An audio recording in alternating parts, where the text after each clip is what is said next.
বিসমিল্লাহির রহমান রহিম। আমি মোটামুটি ধারাবাহিকভাবে ইনকাম ট্যাক্স, ভ্যাট, অ্যাকাউন্টিংয়ের পরে নিয়মিত ভিডিও দিচ্ছি। বিশেষ করে যারা আমার কাছে ক্লাস করতে আসেন, তারা ক্লাসে যে ভিডিওগুলো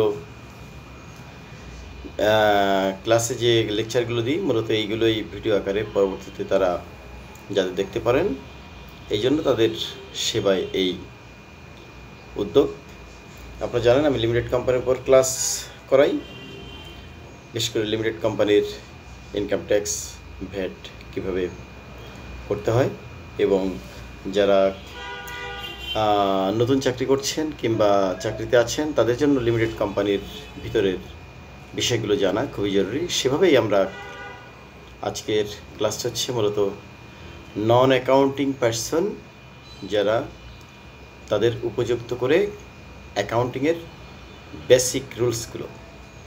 যেমন আপনি যদি একেবারে এন্ট্রি লেভেলের হন, তাহলে আপনাকে জানতে হবে জাবেদাকরণ কি, জাবেদা থেকে খতিয়ান কীভাবে করতে হয়, রেয়ামিল কীভাবে করতে হয়, ব্যালেন্স শিট কীভাবে করতে হয়। তাহলে এর জন্য একটা গোল্ডেন রুলস বা ডেবিট ক্রেডিট নির্ণয়ের সূত্র দেওয়া আছে। আপনারা এটা চাইলে মুখস্থ করে নিতে পারেন।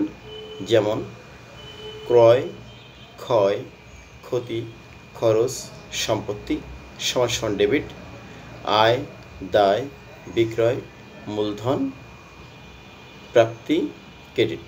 আপনি দেখেন এইদিকেও 5টা আছে, এদিকেও 5টা আছে।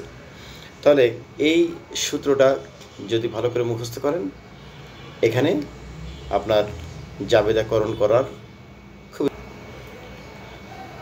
ক্রয়, ক্ষয়, ক্ষতি, খরচ, সম্পত্তি, ডেবিট, আয়,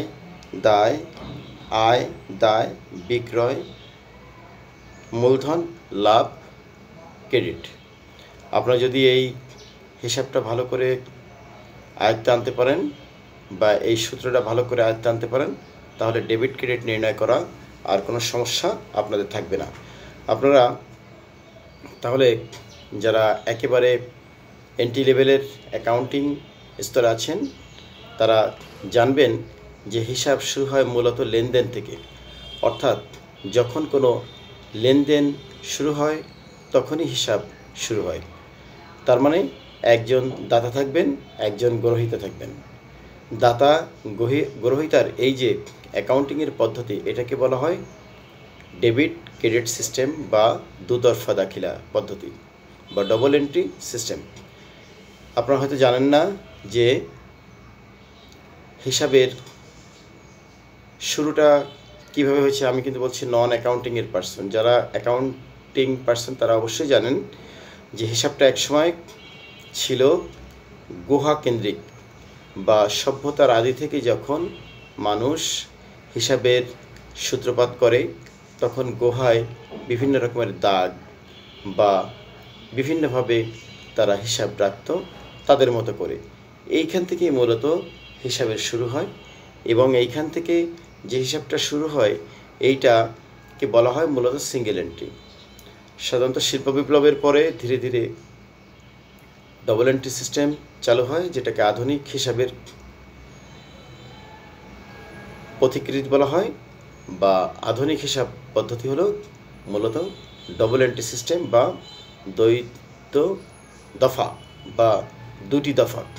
একজন যদি গ্রাহক হন তাহলে আরেকজন প্রাপক হবেন, একজন দাতা হবেন, একজন গ্রহীতা হবেন। এই দাতা গ্রহীতার এই পথই হলো মূলত হিসাবের পদ্ধতি। তাহলে ডেবিট সিঙ্গেল এন্ট্রি, সেখান থেকে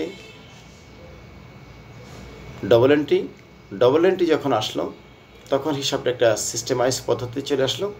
অর্থাৎ জাবেদাকরণ, খতিয়ান, রেয়ামিল, ব্যালেন্স শিট। এইখান থেকে যখন আমরা হিসাবের প্রাথমিক স্তরে আসলাম, এরপর আমরা পেয়ে গেলাম একটা পদ্ধতিগতভাবে স্টেটমেন্ট। অর্থাৎ আমরা যে হিসাবগুলো করব সেই হিসাবগুলো অবশ্যই একটা সুনির্দিষ্ট পদ্ধতিতে আসতে হবে। তাহলে আমরা দেখতে পাচ্ছি হিসাবে মূলত পাঁচটা স্টেটমেন্ট আমরা দেখতে পাই। একটা হচ্ছে ইনকাম স্টেটমেন্ট বা profit and loss account, balance sheet, cash flow statement, retained earning statement, owner security. আমরা যদি এটাকে একটু ব্যাখ্যা আকারে দেখি তাহলে ইনকাম স্টেটমেন্ট হচ্ছে সেলস থেকে কস্ট অফ গুডস সোল্ড বিয়োগ দিলে গ্রস প্রফিট পাওয়া যায়, গ্রস প্রফিট থেকে অপারেটিং এক্সপেন্সেস বাদ দিলে নেট প্রফিট পাওয়া যায়। এটাই হচ্ছে মূলত ইনকাম স্টেটমেন্ট। আমরা যেহেতু একটা ছোট্ট ক্লাসের মাধ্যমে পুরো জিনিসটাকে নিয়ে আসার চেষ্টা করছি, এই জন্য আমরা খুব বেশি ডিপে যেতে পারছি না। এরপরে আসেন, এটাকে প্রফিট অ্যান্ড লস অ্যাকাউন্টও বলা হয়, ইনকাম স্টেটমেন্টও বলা হয়।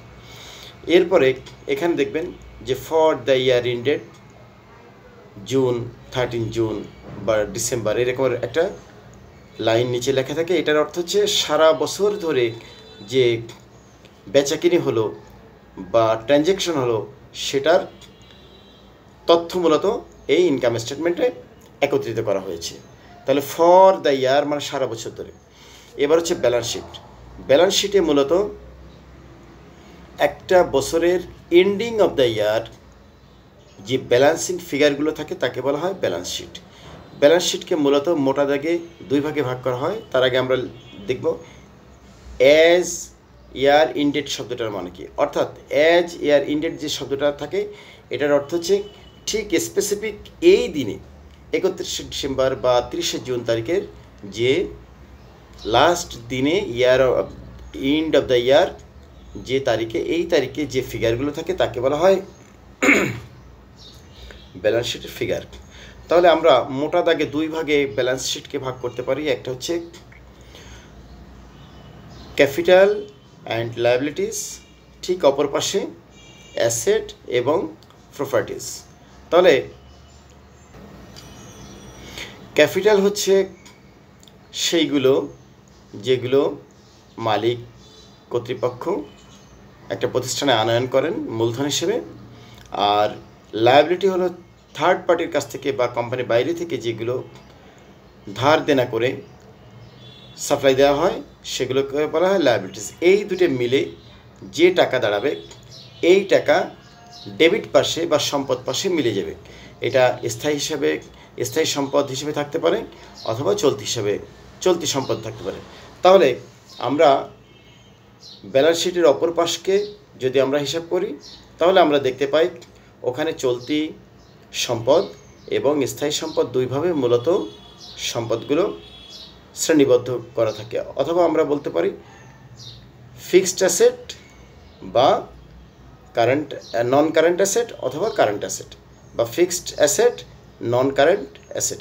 দুই ভাগে বিভক্ত করলে মোটা দাগে আপনার ডেবিট সমান ক্রেডিট বা অ্যাসেট প্লাস প্রপার্টিস সমান ক্যাপিটাল প্লাস লায়াবিলিটিস মিলে যাবে। ঠিক আছে, এটা হলো ব্যালেন্স শিট। এরপর আসেন cash flow statement. Cash flows statement বলতে মূলত একটা কোম্পানিতে যে সারা বছর টাকা কোথায় থেকে আসে কোথায় যায়, ব্যালেন্স শিটে আমরা এটার তথ্য বিস্তারিত পাই না। এখানে ক্যাশের যে ফিগারটা থাকে এই ক্যাশের ফিগারটা অ্যানালাইসিস করে সারা বছর যে টাকা পয়সা কোথা থেকে আসলো কিভাবে আসলো এটার বিস্তারিত ব্যাখ্যা মূলত কোম্পানির যারা মালিক, যারা স্টেক হোল্ডার, অন্য যারা জড়িত থাকেন পাওনাদার বা সরকার, বিভিন্ন জন যারা এখানে যাদের স্বার্থ জড়িত আছে তারা সাধারণত বুঝতে চেষ্টা করেন যে কোম্পানিটার ভিতরের ক্যাশের সিনারিওটা কীভাবে আসলো কীভাবে গেল। এটাই মূলত ক্যাশ ফ্লোজ স্টেটমেন্ট। তাহলে এটাকে মোটা দাগে দুই ভাগে ভাগ করা হয়। একটা হচ্ছে ডাইরেক্ট মেথড আর একটা হচ্ছে ইনডাইরেক্ট মেথড। ডাইরেক্ট মেথড হচ্ছে যেখানে মূলত অ্যাকুরাল বেসিস ফলো করা হয় না, ক্যাশ বেসিস ফলো করা হয়, তারা মূলত ডাইরেক্ট মেথড ফলো করেন। যারা অ্যাকুরাল বেসিস বা বকেয়া ভিত্তিক হিসাব পদ্ধতিকে নিয়ে ক্যাশ ফ্লো স্টেটমেন্ট করেন তারা মূলত ইনডাইরেক্ট পদ্ধতিতে ক্যাশ ফ্লো স্টেটমেন্ট করেন। তাহলে আমরা দেখতে পেলাম যে ক্যাশ ফ্লো স্টেটমেন্ট দুই ধরনের, একটা হচ্ছে ডাইরেক্ট মেথড আর একটা হচ্ছে ইনডাইরেক্ট মেথড। এরপরে ডাইরেক্ট মেথড হোক আর ইনডাইরেক্ট মেথড হোক, ক্যাশ ফ্লো স্টেটমেন্টের মধ্যে তিনটি ভাগ থাকবে। একটা হচ্ছে operating activities, 2 investing activities, 3 financing activities. এই মিলে মূলত আপনার ক্যাশ ফ্লোজ স্টেটমেন্ট। এরপরে written earning statement. Retained earning statement হচ্ছে কোম্পানির যে লাভ হয় বা লস হয় এইটা আলাদা একটা স্টেটমেন্টে লিপিবদ্ধ করতে হয়। তাহলে প্রথমে আপনার অবশ্যই একটা ব্যালেন্সিং ফিগার থাকে প্রতি বছরের ওপেনিংয়ে, সেটাকে হিসাবভুক্ত করতে হয়। তারপরে চলতি বছরের প্রফিটটাকে যোগ করতে হয়, অথবা যদি লস হয় তাহলে সেটাকে মাইনাস করতে হয়। এরপরে যেহেতু লিমিটেড কোম্পানি নিয়ে আলোচনা করছি, আপনারা এখানে জানেন যে লিমিটেড কোম্পানিতে ডিভিডেন্ড ডিক্লায়ার্ডের একটা ব্যাপার আছে। ডিভিডেন্ড যদি মালিকরা নিয়ে যায় তাহলে উত্তোলন হয়, আর যদি মালিকরা না নিয়ে যায় বা ডিক্লায়ার্ড হয় তাহলে এটা কমে যায়। ডিভিডেন্ড উইথড্রন করলে কমে যায়। তাহলে প্রফিট রিটার্ন আর্নিংস আমরা দেখতে পেলাম যে balancing figure plus profit or loss যোগ অথবা বিয়োগ মাইনাস কি ডিভিডেন্ড, এই হচ্ছে ক্লোজিং রিটার্ন আর্নিংসের ফিগার। এখন এই জিনিসটা চলে যায় মূলত ব্যালেন্স শিটে। ব্যালেন্স শিটে যে রিটার্ন আর্নিংয়ের ব্যালেন্স হিসেবে থেকে যায়। এরপর হচ্ছে ওনার্স ইকুইটি। আপনারা জানেন যে একটা প্রতিষ্ঠানের মালিক তাদের ব্যবসায়িক কারণে তারা ব্যবসায়িক টাকা লগ্নি করেন, এই লগ্নিকৃত টাকাকেই বলা হচ্ছে মূলত ক্যাপিটাল। কিন্তু একটা প্রতিষ্ঠান থেকে মালিক যখন তাদের লাভ উত্তোলন না করেন তখন তাদের টাকাটা জমতে থাকে। এই জমলো বা উঠিয়ে নিল, এই তথ্যটা একটা স্টেটমেন্টে রাখতে হয় যাকে বলা হয় ওনার্স ইকুইটি। তাহলে মালিকরা সরাসরি যে টাকা কোম্পানিতে বিনিয়োগ করে এটা হচ্ছে তাদের ক্যাপিটাল, কিন্তু যদি প্রফিট বা লস যোগ বিয়োগ হয়ে যে ফিগার দাঁড়ায় তাকে বলে owners equity. That is equity এবং ক্যাপিটালের মধ্যে একটা ভাগ, তা হচ্ছে ক্যাপিটাল শুধু কোম্পানি থেকে যে মালিকরা যে মূলধন আনেন সেটা হচ্ছে ক্যাপিটাল, কিন্তু ইকুইটি হচ্ছে প্রফিট প্লাস ক্যাপিটাল। আমরা আরেকটু আলোচনা করব এই ভিডিওতে, তা হচ্ছে প্রাইভেট লিমিটেড কোম্পানি এবং পাবলিক লিমিটেড কোম্পানির মধ্যে পার্থক্য। আপনারা জানেন যে এখন বাংলাদেশে মূলত 3 ধরনের কোম্পানি লঞ্চ করা যায়। একটা হচ্ছে এক মালিকানা কারবারের মতো, যেমন সেখানে একজন মালিক থাকবেন, ওয়ান ম্যান কোম্পানি, একজন ব্যক্তি। প্রাইভেট লিমিটেড মূলত 2 থেকে 49 জনের সীমাবদ্ধ, আর পাবলিক লিমিটেড 7 থেকে অগণিত। প্রাইভেট লিমিটেড কোম্পানি বাজারে শেয়ার ছাড়তে পারে না, পাবলিক লিমিটেড কোম্পানি বাজারে শেয়ার ছাড়তে পারে বা স্টক এক্সচেঞ্জে অন্তর্ভুক্ত হয়ে তারা বাজার থেকে মূলধন সংগ্রহ করতে পারে। প্রাইভেট লিমিটেড কোম্পানিতে সাধারণত দেখা যায় যে পরিবারের লোকজন বন্ধুবান্ধব মিলে কোম্পানি গঠন করেন, কিন্তু পাবলিক লিমিটেড কোম্পানিতে একটা ডাইরেক্টরশিপ থাকে, একটা পরিচালনা বোর্ড থাকে, সেখানে একটা নির্দিষ্ট সময়ে এজিএম করতে হয়। এজিএম করার পরে সেখানে প্রফিট ডিক্লারেশন করতে হয়। এখানে রিটার্ন আর্নিংয়ের ব্যাপার থাকে, যা ইনকাম করা হয় মালিক কর্তৃপক্ষ বা কোম্পানির যিনি সেক্রেটারি তিনি ডিক্লারেট করেন যে কোম্পানি থেকে কতটুকু প্রফিট ডিক্লারেড হবে। ফর এক্সাম্পল, একটা কোম্পানিতে 10 লাখ টাকা প্রফিট হলো, তিনি হয়তো ডিক্লারেট করলেন যে এই বছর 8 লাখ টাকা প্রফিট দিয়ে দেওয়া হবে, 2 লাখ টাকা রেখে দেওয়া হবে। কারণ হচ্ছে কোম্পানিটা পরবর্তী বছরে লাভ নাও হতে পারে, তখন তারা এই দুর্দিনে এই 2 লাখ টাকা দিয়ে কোম্পানিকে ব্যাকআপ দেবেন। মোটামুটি এই হলো আপনাদেরকে লিমিটেড কোম্পানি এবং পাবলিক লিমিটেডের একটা ধারণা দিলাম। আশা করি যারা কোম্পানির হিসাব নিয়ে সমস্যায় পড়েন, নন অ্যাকাউন্টিং পার্সন, বিশেষ করে লয়ার যারা কোর্টে প্র্যাকটিস করেন, ট্যাক্স বেড প্র্যাকটিসে আসছেন, আবার একটু কম জানেন অ্যাকাউন্টিং, তাদের জন্য উপকার হবে সিএ পড়া, আইসিএম পড়া স্টুডেন্টের, যারা অ্যাকাউন্টিংয়ের ভিতর থেকে খুব ভালো বোঝেন না। ধন্যবাদ আপনাদের, ভালো থাকবেন। আমি দক্ষিণ বনশ্রীতে মূলত ট্যাক্স বেড ট্রেনিং করাই, আপনাদের প্রয়োজন হলে যোগাযোগ করবেন। আসসালামু আলাইকুম।